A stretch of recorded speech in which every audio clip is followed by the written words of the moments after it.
Come with me to tour Goree Island, aka Slave Island in Senegal. This historic island was one of the largest slave trading posts in the transatlantic slave trade, which lasted over 300 years, and I had the opportunity to tour it and learn its history. You can only get there by boat, so we started off in Dakar, Senegal, and then we took the boat to Goree Island. The sun was shining and the weather was really nice this day, and honestly, pulling up to the island, it was a beautiful island, although it has such dark history. People actually live on this island till this day, and all of the houses and buildings are in their original condition in order to preserve its history. So no one that lives on this island is allowed to change anything about the buildings that they live in. They are only allowed to repaint those buildings.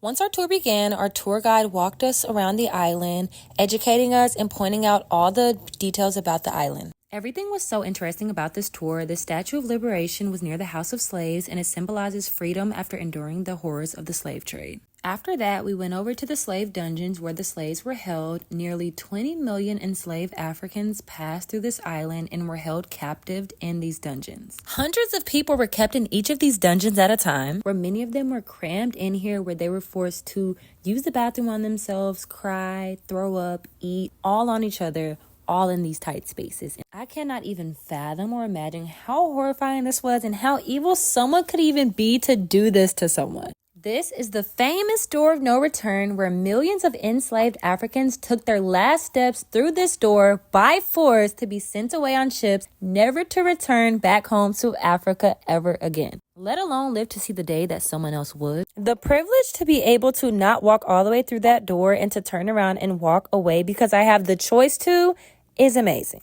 As I made my return, I get to carry the legacy of my ancestors, acknowledging the strength and sacrifices that they made. Here is the fountain where you pay your respects to the enslaved people that suffered on this island. This was a live demonstration of the chains that they had on their hands, and guys, the weight on that chain was so heavy. There's also a museum with a lot of history to learn from as well and read about. Let this be a reminder that we are living in answered prayers and we are our ancestors' wildest dream. As our tour began winding down, we got an art show, we got to explore a little on our own, and then we headed over to the shops on the island to do a little shopping. There were so many things to buy, so many options, just a lot of great things.